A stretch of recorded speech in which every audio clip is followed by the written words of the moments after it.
Good evening, everybody. Before I begin the presentation and working with Chelsea and John and hopefully Kevin, I'd like to recognize a few people here this evening that are involved with this project and have been resources because of their backgrounds and their expertise. And Tertius Decay, here, if you'd raise your hand.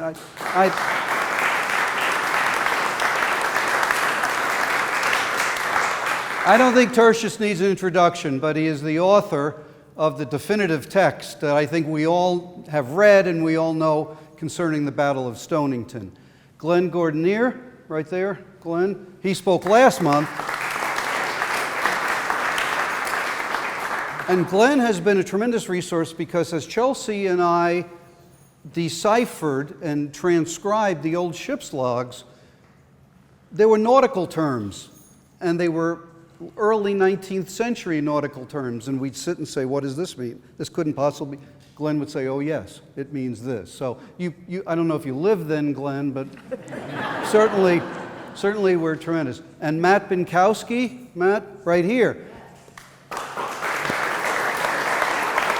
Matt is a history teacher here in Stonington, correct? And has been tremendous help in research. Bringing his own his history skills and his own personality and inquisitiveness, we've really found some interesting things that we're going to go ahead and show you tonight. So Matt, integral part of our team. Charlie Buffum is up at the top there in the balcony.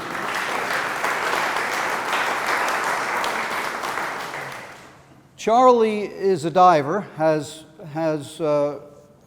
made discoveries here in the waters, historical discoveries, and will be leading our effort as we identify hotspots through our archaeology. Charlie and his team are going to be doing the test diving on that, and he's working with Brendan Phillips at URI.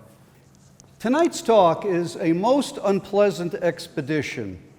Now, we didn't come up with that. Those were Hardy's words. After the battle, Hardy said, this was a most unpleasant expedition. So that sort of sets the tone for the whole thing. Tonight, what we're going to do is we're going to talk about the National Park Service grant. I'm going to be leading that. That's today.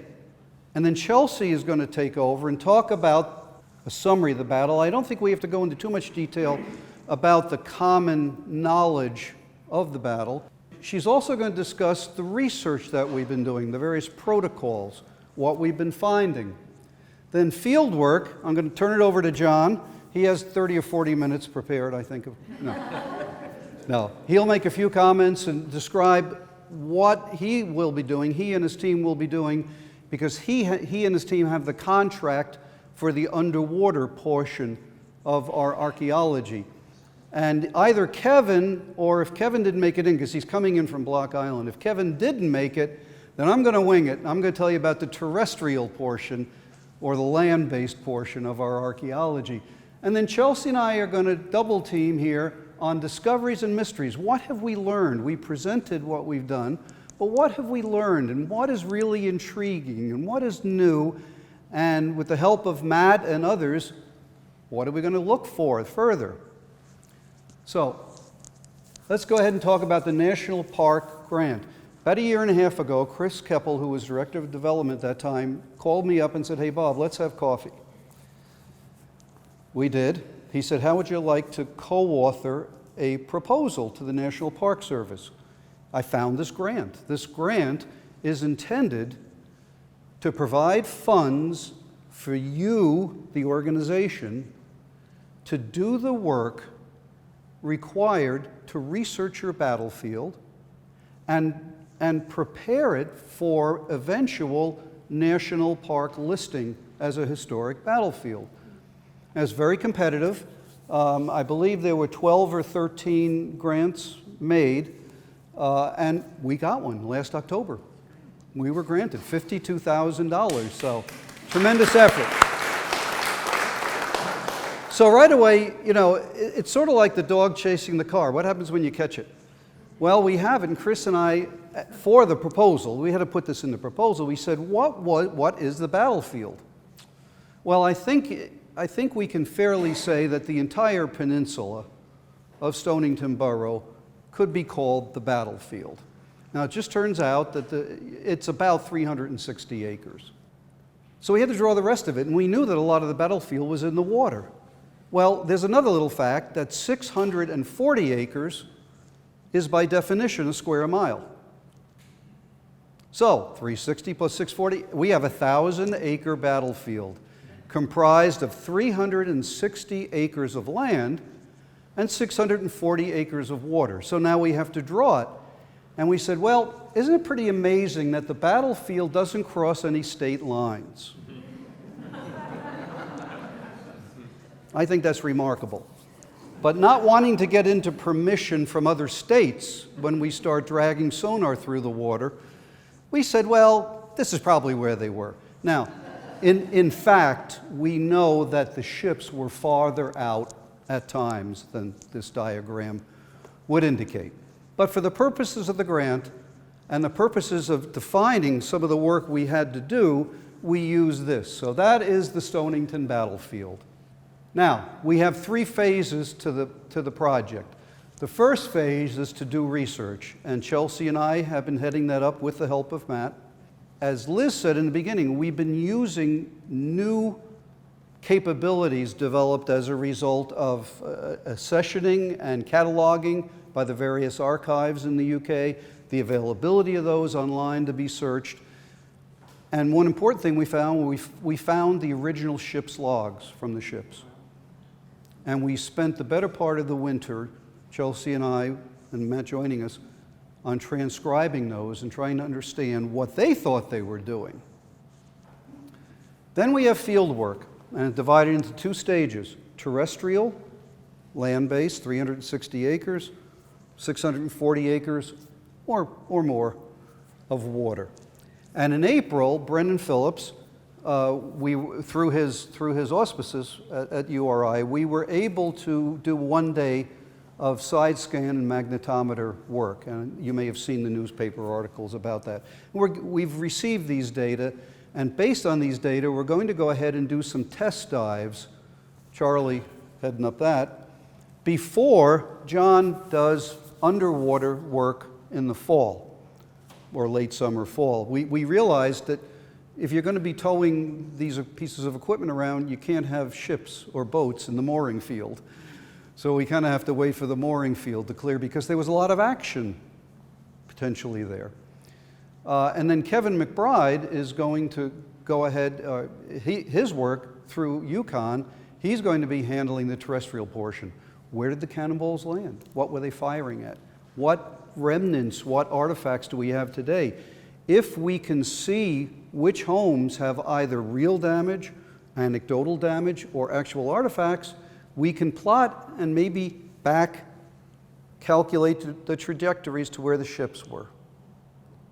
Likewise, on the underwater, they were firing at us, but we were firing at them, and we didn't hit all the time. If we can find signatures, hotspots of armament, ordnance, then we might know where the ships were because we were aiming at them. So all of this feeds back into increasing the knowledge and the scholarship. And the third part is Borugh recreation. Now, what did the Borugh look like in 1814? Didn't look like today, right? We have maps that are very old. We have records that are very old. But we want to put this together, and kind of a concept, a dream would be, can you imagine walking into either the library or perhaps the Lighthouse Museum when it is reconfigured, expanded, and seeing a diorama of what the Borugh was like on the night the British arrived? What did it really look like? So those are the 3 phases. Now, as kind of an introduction to Chelsea, you know, we know a lot about the American story. What we don't really know about is what do the British have to say about it? What was their side of it? And that's what we're going to focus on tonight, and what we've learned. Now, I want to kind of help you set your mind. I want you to think to August 8th at 6:16 p.m. at night. But it was 205 years ago. What was happening then? So let's transport ourselves back in time. We do know this. That day, which was a Monday, August 8th, 1814, at 6:17 now at night, there were gales all day from the south. The ships had been fighting gales. At that time at night, Ramillies was at anchor off New London.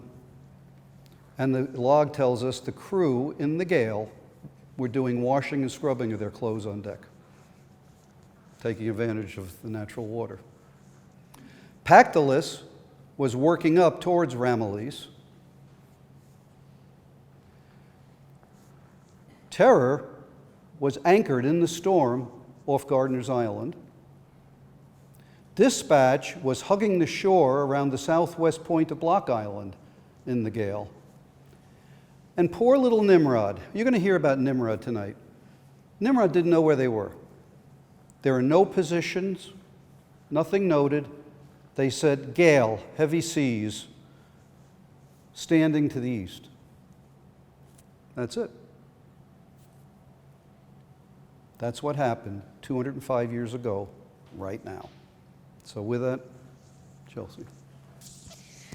So this map is from 1827, so it is a few years after the Battle of Stonington. You can see that this is actually a map made in preparation for the inner breakwater, which wasn't yet built. This is proposed. The lighthouse has not yet been built. You have a windmill down the point here. Just inside where the inner breakwater meets the land, there's like a little squiggly 2.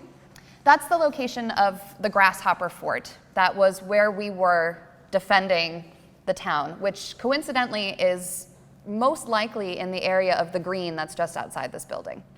As Bob was saying, at this point, today, right now, Thomas Masterman Hardy, the hero of Trafalgar, was at the helm of the Ramillies off of New London. Now, just to give you some perspective on who we're going to be talking about tonight, Thomas Masterman Hardy is the man on the left. His boss was Henry Hotham, who you're seeing on the right, and their boss is Alexander Cochrane. So Hardy is the person in charge of the attack on Stonington for the most part. He's the one who's here in his flagship, the Ramillies. So the following morning, right, everyone's off the coast now on the night of the 8th. This is what you're seeing, the night of August 8th. Just as was described by Bob. Everyone's kind of working up that evening up towards Stonington after the gale is done. On the morning of August 9th, the Ramillies, the Terror, the Dispatch, the Pactolus are moving in towards Stonington Borough, and Hardy sends a message to the gathering crowd, not wishing to destroy the unaffecting inhabitants residing in the town of Stonington. 1 hour is granted from the receipt of this to remove out of the town. So they send women and children out, and about 30 people decide to stay behind and defend the town against really insane odds. So they decide to return a message to Hardy in the typical way. We shall defend this place to the last extremity. Should it be destroyed, we shall perish in its ruins. So at nightfall on August 9th, the barrage begins. This is kind of what you're seeing here, a representation of it. So that means Congreve rockets, which is what you're seeing on the left-hand side, mortars and cannon fire from both the ships and from shore. As they run out of Congreve rockets and things and they're heading back to the Ramillies for more supplies, they say, let's stop for the night and we'll regroup tomorrow morning when we can see, right, what we're shooting at. So Wednesday, August 10th, the tide turns in our favor. So this is a general kind of movement of ships in and out of the borough, at this morning. The Terror bomb ship launched mortars towards the Grasshopper Fort, while the Pactolus is coming up the other side of the borough, and the Dispatch is coming straight in for the fort in an attempt to broadside the village. So in an attempt to hold off this three-pronged attack, the defenders move one of the cannons to the east side of the borough to hold off any landing attempts. And then we have our friend Jeremiah Holmes show up. He arrives on Wednesday morning, kind of too much aplomb, and runs right for the cannons and begins to double load our 18-pounders, firing at the Dispatch, which is quite close. We've heard it referred to as within pistol shot, as within musket shot. We're still unclear of really what that distance is, also assuming that the depth of the harbor would kind of prevent a ship that big from coming in too close. So we're still working that out, but it's quite, I mean, they can see each other. So he begins double loading the 18-pound cannons. The militia has arrived at this point. They're mustering in the northern part of the borough under the direction of General Isham. And the harbor itself actually proves to be a really good defense because it's too shallow for these really large ships to come in close enough to do serious damage. So across town, the dispatch is being absolutely devastated by Jeremiah Holmes and his band of people.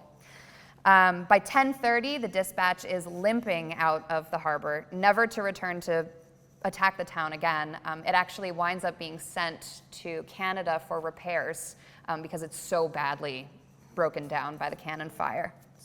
The Pactolus had run aground on the other side because of the shallow waters, and they're doing an uh-oh, hurry up, let's unload some weight, right? They're throwing things overboard to kind of lighten their load enough to be able to drift back out and come back out into deeper waters, which they do. But while this is happening, the morning of the 10th, they're loading the cannons so fast that they're so hot, they put a cartridge in and it prematurely exploded. So this coat belonged to John Minor, who was about 19 at the time of the battle. And you can see from this, there's blood staining on the coat. It's ripped. Because it exploded and due to how tall he was, it severely burned his neck and the side of his face. He lost sight in one of his eyes for the rest of his life and was partially blind in the other from this day forward. But it's really amazing to see this in person. It doesn't look like it's as old as it is. It's a really powerful artifact. So the night of Wednesday the 10th, they reach an uneasy ceasefire, right?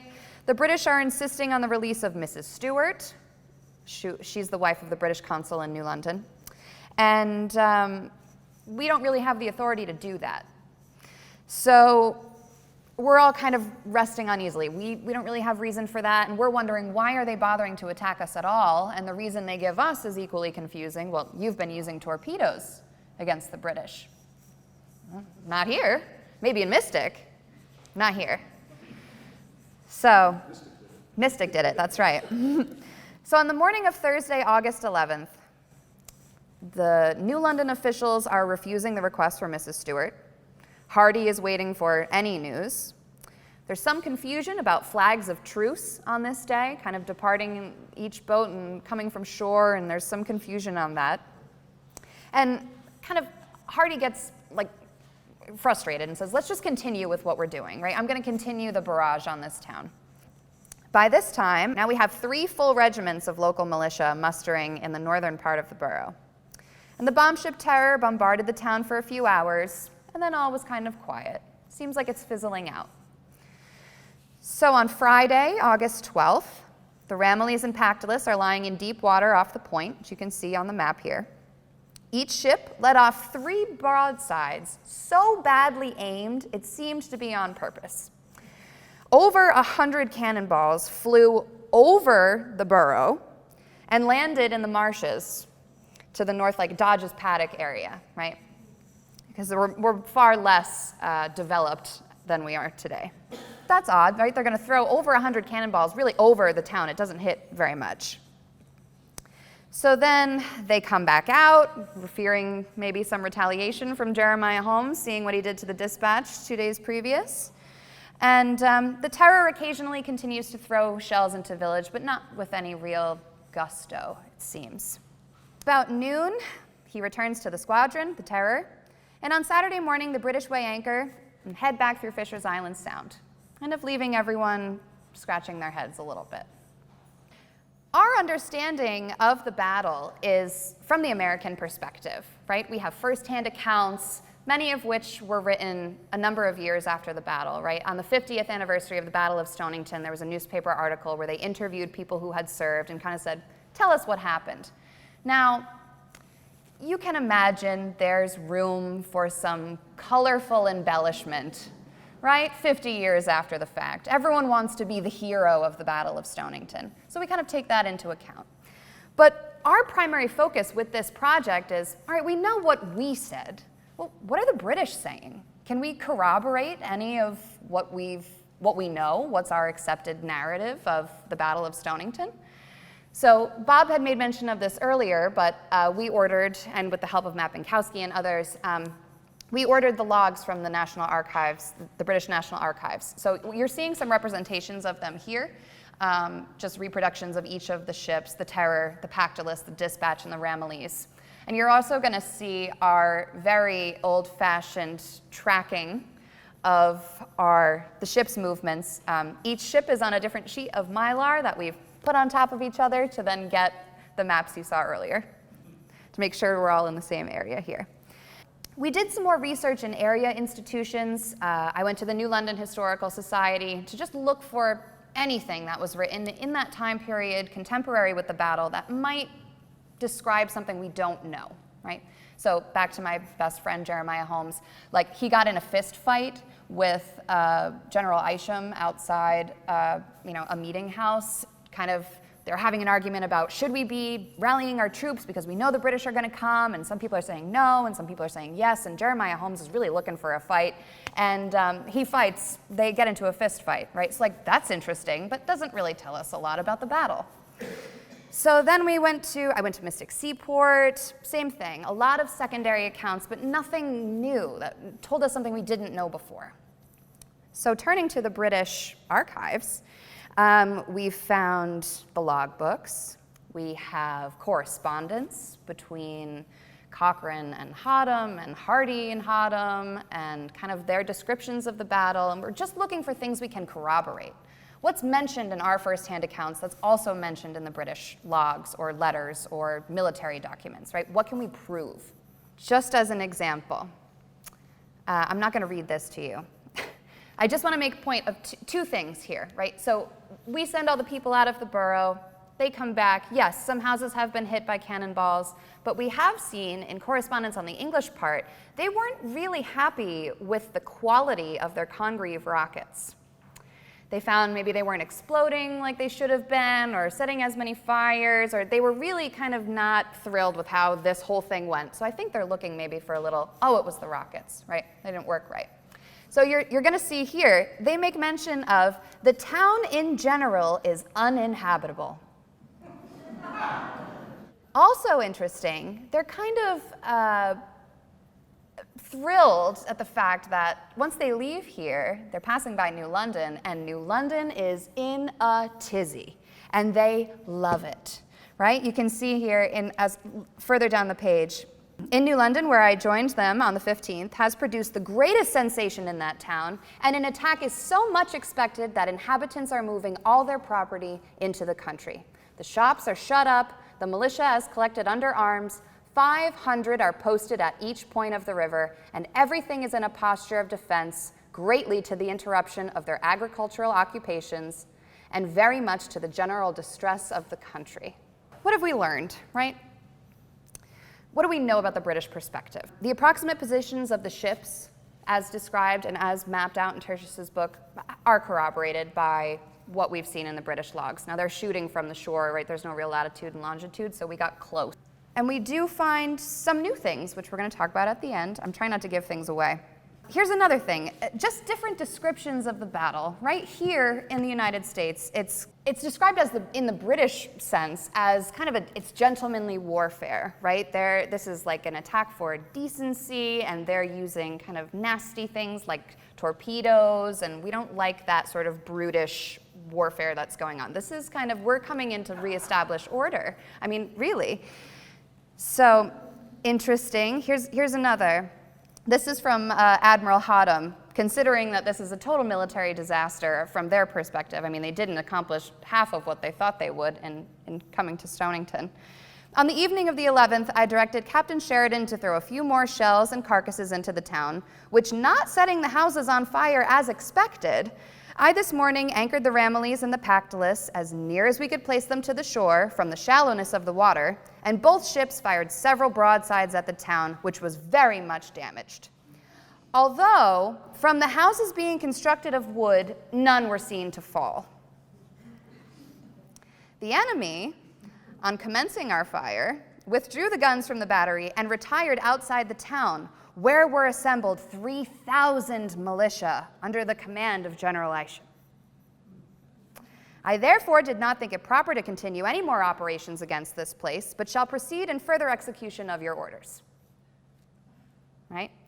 A few days later, Hotham forwards Hardy's response to Alexander Cochrane and says the following: "The destruction of the town has not been as complete as could have been wished.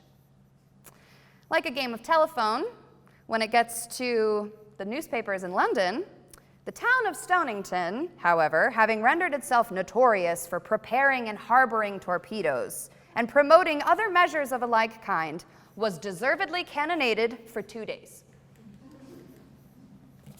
Interesting. All right, so I'm going to turn things over now to John King. You know, this is 1827. One thing that's noteworthy is, what do you think has happened with sea level since that time frame? About how much do you think sea level's come up since this battle? 2 inches, I heard? 3 feet, 4 feet. No, let's take the average of those two numbers. So it's somewhat in excess of 1.5 feet, maybe 1.65 feet, something like that. So not quite a couple of feet since the battle. But since this is a relatively low relief area, if sea level goes up by that much, the amount of land versus water changes fairly significantly. So one of the things that we're trying to do is distinguish magnetic things. You know, we have a magnetometer that we drag around, and one of the ways we find artifacts is a magnetic signature. Lead's not magnetic, but so that having lead shot doesn't really help, but steel or anything along those lines, we can find that pretty readily. Usually, if a ship is aground and they're pitching all sorts of things over the side to lighten the load, one of the things they usually ditch a lot of is their fresh water supply. We can't find that. We've looked for it, but we can't. Yeah, but anything, you know, like barrels or anything like that that have steel staves, we can find a signature of that. But anyway, where to look? If sea level has come up, you know, 1.5 feet or so since that time, we're not really going to look in what are the marshes today, although we are going to try and get into some marsh areas at high tide. So I'll just make that point, that the obvious places where you would look, the water has moved since the battle, so we have to compensate for that. We came in here with our large vessel, which is a 42-foot lobster boat that draws about 5.5 feet of water, and we made this map. We did find one uncharted wreck that it's actually a pretty large wreck. This is a side scan sonar mosaic. The lighter colors up here reflect harder things on the bottom. You get more energy returning from hard reflectors, so things like rocks show up as light colors, things like mud show up as dark colors. So we've already done that amount of mapping out in the deep water, but I think most of what we're going to find is in relatively shallow water. At least the British seem to have fired a lot more ordnance toward the land than was returned to them. Quite a lot of potentially magnetic material was fired at the town. Obviously, some of it did land on land, but a lot of it probably didn't. And instead of the 42-foot lobster boat, which draws a lot of water, we're going to bring in our 30-foot pontoon boat, which we can get that into about 1 foot of water. The device that you see at the bow of the boat is actually a pole-mounted side scan sonar setup. It also does bathymetry. It's a thing called an interferometric sonar. It measures depth and records the bottom type simultaneously. When we're using that for mapping, that sort of swings down and the pole goes underneath the water. We just swing it up for transiting. Other things, this boat, you see the yellow box set up. on the frame in the middle. That's what's known as a terrestrial LiDAR. LiDAR stands for, it's an acronym, stands for light detection and ranging. You actually shoot a laser beam at the land and it reflects back to that sensor, and you actually can map the town using that, and it might be nice to do that so we could geo-reference things that were in the town at the time of the battle, which a lot of things are still in the town. Basically, that creates a what's known as a point cloud. Each point consists of a longitude, a latitude, and an elevation, and they're accurate within a couple of centimeters. So you can do a really detailed map of the town. And usually these maps come in most handy after the next big storm when you're trying to figure out what got damaged. So it may be worth doing just because we're going to be cruising around the town. So that's our research vessel, and basically what we do is we're trying to zero in on the areas of survey. We have 2 days of survey built into the budget. We may stretch that a little depending on if we're finding anything interesting. The thing that we do, I just call it mowing the lawn. You know, you basically have a line spacing laid out, and you just go back and forth, making sure that you get complete coverage. And the problem with mapping in shallow water is that there's a strong relationship between the width of the chunk of the lawn you can mow and the water depth. And for the side scan, it's usually about 15 to 20 times the water depth. And for the bathymetry, it's usually only about 8 times the water depth.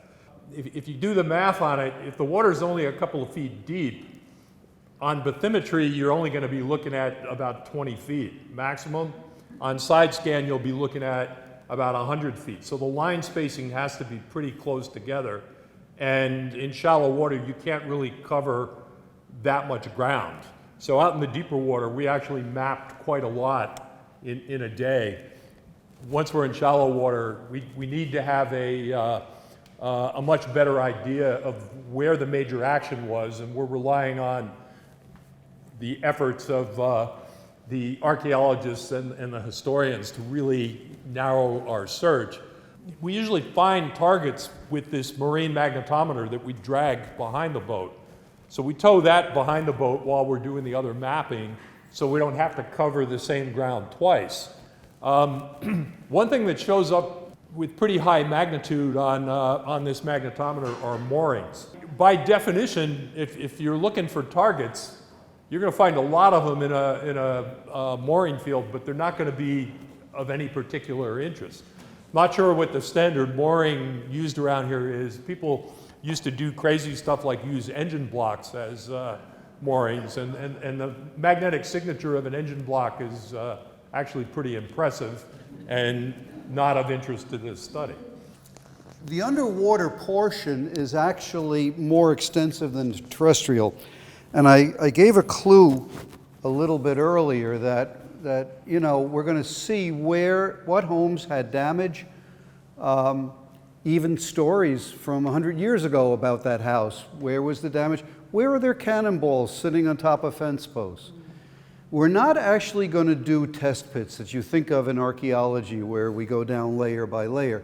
We'll do if there's something interesting, we'll do what's called a shovel pit, where basically you kind of just take a shovel and look, and then based on that, we'll see if there's further work. But I do want to put a plug in at this point because it really involves this terrestrial portion. One of the greatest repositories of potential research and knowledge are the letters each of you have in your attics for those people who grew up here, have long family connections here. What do you know about the house you're in? Did you have relatives here that could have been here 200 years ago? Do you know of somebody who does have those? Because, you know, you can look at the major archives which we have, and we continue to do. And you find more or less the obvious there.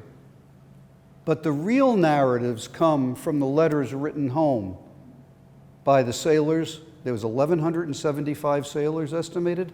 Maybe there were 1,175 letters eventually written about what happened. Guess what I did today? Guess what I saw? So you're going to probably, if you live in the borough, you're going to get contacted by Kevin McBride or his staff about, do you know if your house was damaged during the battle? Do you happen to have a cannonball? So all of us can play a part in that. Now, to move along to wrap up, let's talk about what we've learned, okay? And the first one, and Chelsea will join me on this, the Nimrod was not active. You know, we all hear the narrative, there were 5 ships, right? Ramillies, Pactolus, Dispatch, Terror, and Nimrod. Nimrod didn't do much at all. The log consists of it floating around, half the time not really probably sure where it was, and it's recording the weather. It was a floating weather station. It was lurking out there, but I would be hard-pressed now, based on what we've seen, to say to people the Nimrod really was one of the 5 ships that, it was here, but there were other ships here too, which we found out, and that goes to the 6th ship, HMS Sylph. And this was a very interesting ship. That is an actual contemporary 1814 engraving or 1820 engraving of the Sylph next to the Gull Lighthouse.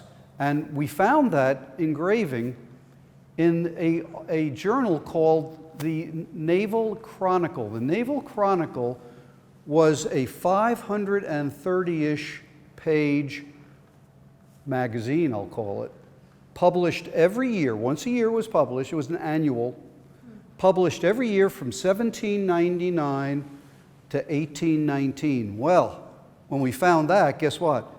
We go and we look at the 1814 volume of the Naval Chronicle, and this was one of the illustrations in it. But then, what else is in here? Because the Naval Chronicle detailed all kinds of stuff that occurred within the Royal Navy during that year. It also had like feature articles on some battle or sub-admiral or notable person.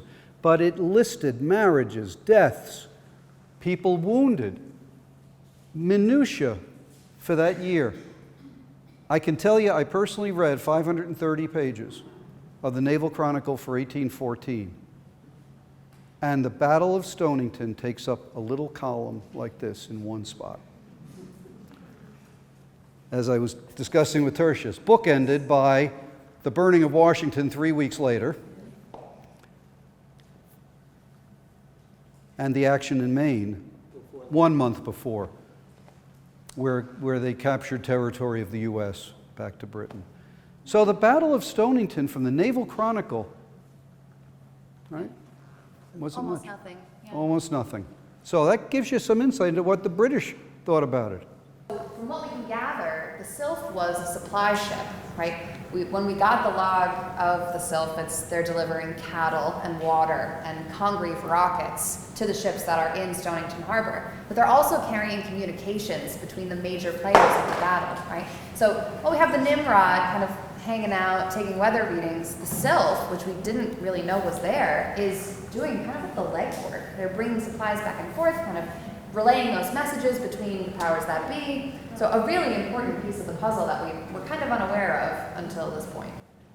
And HMS Sylph was a brand new type of warship. It was called a war sloop. It was rated for 20 guns. Sylph actually had 24 on it and a crew of 115. The problem is the Sylph came to peril in January of 1815 in a winter storm off Long Island, and all but 6 members of the crew perished. So there's nothing left of the Sylph. Didn't last long. But it was a unique new class of sort of, I guess, what we call a littoral ship today, right? Coast hugging. It was the coast hugging warship of its day. Okay, this is one of the great mysteries. Landing of Marines and fatalities. Now we know from various accounts that several attempted landings were made.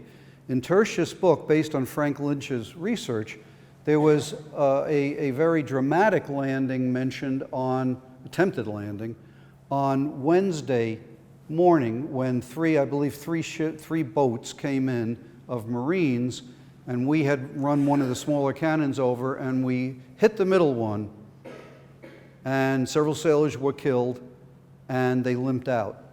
There is no mention of that incident in anything we found, the ship's logs or nothing. Who knows? 2 deaths on the dispatch, 12 wounded, corroborated by the ship's logs, corroborated by the London newspapers. You would think if several Marines more had died, it would be recorded somewhere. I don't think, and I'm going to ask Glenn to comment on this, it's my personal opinion, the chance of a cover-up is unlikely by the British. Glenn, I mean, you know, when you read the Naval Chronicle, there were captains court-martialed for far less than not reporting. For giving too many lashes to a sailor, captains were court-martialed, and the proceedings are in the Naval Chronicle. So one thought was, well, the British were so embarrassed by this, they covered up 2 or 3 more deaths. Probably unlikely. So a big mystery. We do have research, and where this comes from is a letter that Amos Palmer wrote right after the battle. Amos Palmer led the Americans, and he was writing a letter to the Secretary of Defense at that time. And remember, everybody was pumped up with testosterone and hot air at this point. He was writing about this great victory, and he said, well, I know what they're saying, but we have people that tell us 21 people were killed and 50 wounded on the dispatch. Two killed, 12 wounded. And we found bodies from this attempted landing and gave them a decent burial. The only conclusion I think we have is that it didn't happen. Can't find any corroboration, any mention of it. Naval Chronicle lists average deaths of sailors, nothing mentioned for Stonington. So I want to be careful. We're not saying it didn't happen. What we're saying is you can't find corroboration from the British of it in the official logs of the ships. And the logs, by the way, do mention 2 deaths and 12 wounded on dispatch. And now the last one is the most interesting of all. And Chelsea, you have an image. That's the actual, now that is from the Ramillies after the battle on the 12th, Saturday the 12th. It's off New London, the Ramillies. And if you read down, received a flag of truce from Stonington. And then it goes on, cables and hawsers and nautical stuff. So let me get this right. Received a flag of truce from Stonington a day after the battle. Why? Now, flags of truce usually accompanied correspondence, messages, could be gifts, could be anything. Could have sent a cow over, who knows? Came under a flag of truce. But isn't that odd? Here we won. We had people drunk in the taverns that night, and we send a flag of truce to Ramillies off New London? That's the greatest mystery. So we're looking for that. Just one little mention. Nothing about it. So with that, we thank you for your attention.